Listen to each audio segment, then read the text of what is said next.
오늘 우리에게 주시는 하나님의 말씀은 사무엘하 2장 1절부터 11절까지의 말씀입니다. 사무엘하 2장 1절부터 11절까지 우리 한 목소리로 봉독하시겠습니다. 함께 봉독하십니다. 시작. 그 후에 다윗이 여호와께 여쭈아르되 내가 유다 한 성읍으로 올라가리이까 여호와께서 이르시되 올라가라. 다윗이 아뢰되 어디로 가리이까? 이르시되 헤브론으로 갈지니라. 다윗이 그의 두 아내 이스라엘 여인 아히노암과 갈멜 사람 나발의 아내였던 아비가일을 데리고 그리로 올라갈 때에 또 자기와 함께한 추종자들과 그들의 가족들을 다윗이 다 데리고 올라가서 헤브론 각 성읍에 살게 하니라. 유다 사람들이 와서 거기서 다윗에게 기름을 부어 유다 족속의 왕으로 삼았더라. 어떤 사람이 다윗에게 말하여 이르되 사울을 장사한 사람은 길르앗 야베스 사람들이니이다 하매 다윗이 길르앗 야베스 사람들에게 전령들을 보내 그들에게 이르되 너희가 너희 주 사울에게 이처럼 은혜를 베풀어 그를 장사하였으니 여호와께 복을 받을지어다. 너희가 이 일을 하였으니 이제 여호와께서 은혜와 진리로 너희에게 베푸시기를 원하고 나도 이 선한 일을 너희에게 갚으리니 이제 너희는 손을 강하게 하고 담대히 할지어다. 너희 주 사울이 죽었고 또 유다 족속이 내게 기름을 부어 그들의 왕으로 삼았음이니라 하니라. 사울의 군사령관 넬의 아들 아브넬이 이미 사울의 아들 이스보셋을 데리고 마하나임으로 건너가 길르앗과 아술과 이스라엘과 에브라임과 베냐민과 온 이스라엘의 왕으로 삼았더라. 사울의 아들 이스보셋이 이스라엘 왕이 될 때에 나이가 40세이며 2해 동안 왕위에 있으니라. 유다 족속은 다윗을 따르니 다윗이 헤브론에서 유다 족속의 왕이 된 날수는 7년 6개월이더라. 아멘. 할렐루야. 오늘 본문의 내용은요, 이제 사울 시대가 막이 내리고 다윗의 시대가 시작되는 장면입니다. 사울이 죽었다는 소식을 들은 다윗이 이제 하나님께 여쭙습니다. 하나님, 제가 유다 땅으로 올라가야 합니까? 아니면 올라가지 말아야 합니까? 그러니까 하나님께서 이제 올라가라 대답해 주시지요. 다윗이 다시 묻습니다. 그러면 제가 어디로 올라가야 합니까? 그러자 하나님은 헤브론으로 올라가라 이렇게 말씀해 주셨어요. 그래서 헤브론으로 갔더니 유다 사람들이 그를 왕으로 추대해서 7년 6개월 동안 유다의 왕이 되었습니다. 이제 그 후에는 우리가 잘 알듯이 통일 이스라엘의 왕이 됐지요. 오늘 본문은요, 다윗의 인생에서 굉장히 중요한 때입니다. 이런 중요한 때 어떤 일을 하기 전에 다윗이 하나님께 먼저 여쭈어 보는 거예요. 그동안 다윗은 이제 사울 왕 때문에 남의 나라를 떠돌며 망명 생활을 해야 했어요.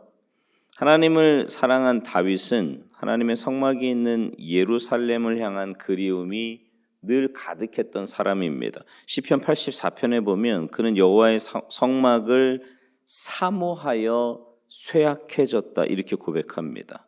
근데 이제 사울이 죽었단 말이에요. 다윗은 당연히 이스라엘 땅으로 돌아와야 하고 예루살렘에 올라와서 예배를 해야 합니다. 너무나도 간절히 그렇게 하고 싶었을 거예요. 그런데 이때 자기 하고 싶은 대로 하지 않고 먼저 하나님께 기도하는 거죠. 올라갈까요? 말까요? 가면 어디로 갈까요? 이게 다윗의 신앙이었습니다. 어떤 분이 그러더라고요. 다윗의 별명은 묻자와 이르되예요. 묻자와 이르되. 이게 다윗의 별명이랍니다. 사무엘상 23장에도 보면 다윗은 같은 일인데도 반복해서 묻고 또 물으면서 한 걸음 한 걸음 하나님의 응답을 따라서만 움직였음을 보게 됩니다. 다윗은 삶의 모든 일에서 다시 묻고 또 물었고요. 그렇게 하나님의 도움으로 승리하며 살았습니다.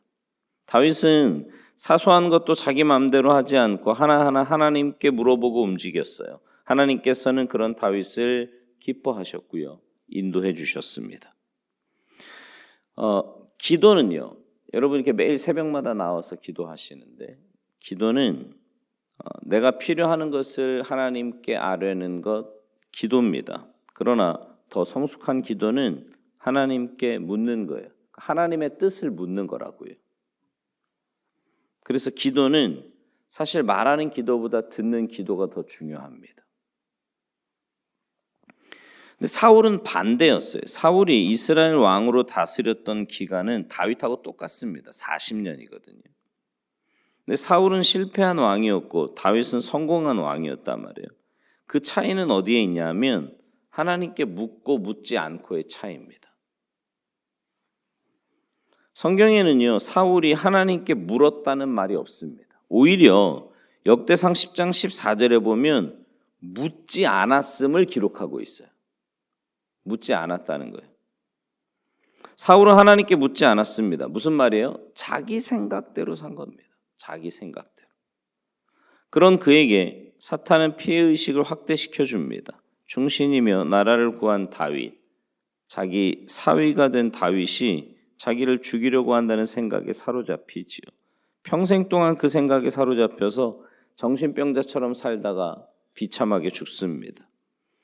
사울도 처음에는 겸손했다는 걸 우리가 잘 알잖아요. 그죠? 하나님께서 그를 왕으로 지명해 주셨어요. 그러나 하나님께 묻는 것을 중단했을 때 성령님이 떠나고 악한 영이 그를 지배하기 시작을 합니다. 나중에는 하나님의 뜻이 뭔지 알 수 없는 사람이 됐어요. 그의 삶에는 근심이 가득하게 되는 거죠. 여러분 생각해 보세요.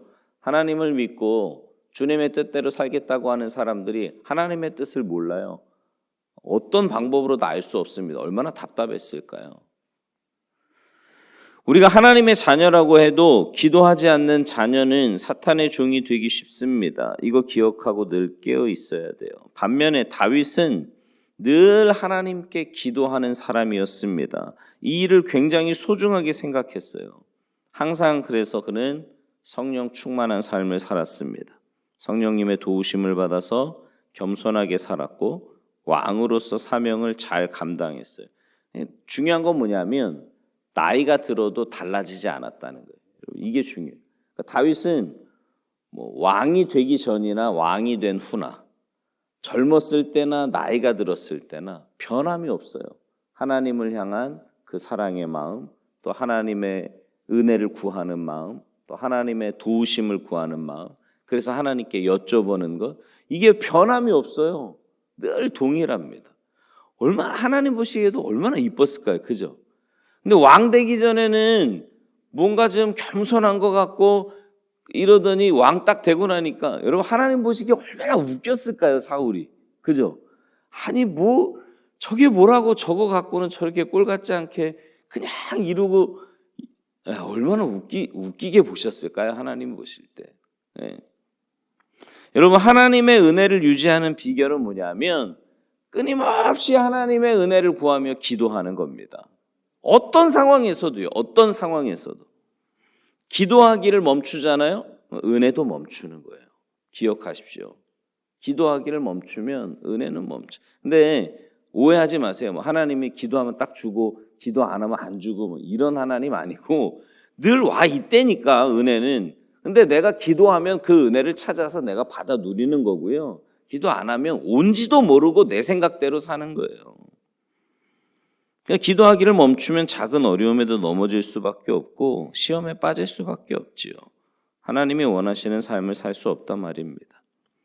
여러분 사람은요 원래부터 하나님과 교제하기 위해 지어졌습니다. 그래서 다른 피조물과는 다르게 하나님의 형상으로 만들어졌잖아요. 그리고 언어도 주시고 영혼도 주시고 사람은 하나님과 대화를 나누어야 존재 가치가 빛나고 행복을 누릴 수 있도록 만들어진 존재입니다. 아담과 하와도 하나님과 대화할 때는 늘 행복한 삶을 살았어요. 사탄과 대화하기 시작하면서 하나님과 대화가 단절이 됐지요. 하나님의 명령을 알면서도 어깁니다. 그 다음에 두려워서 숨게 돼요.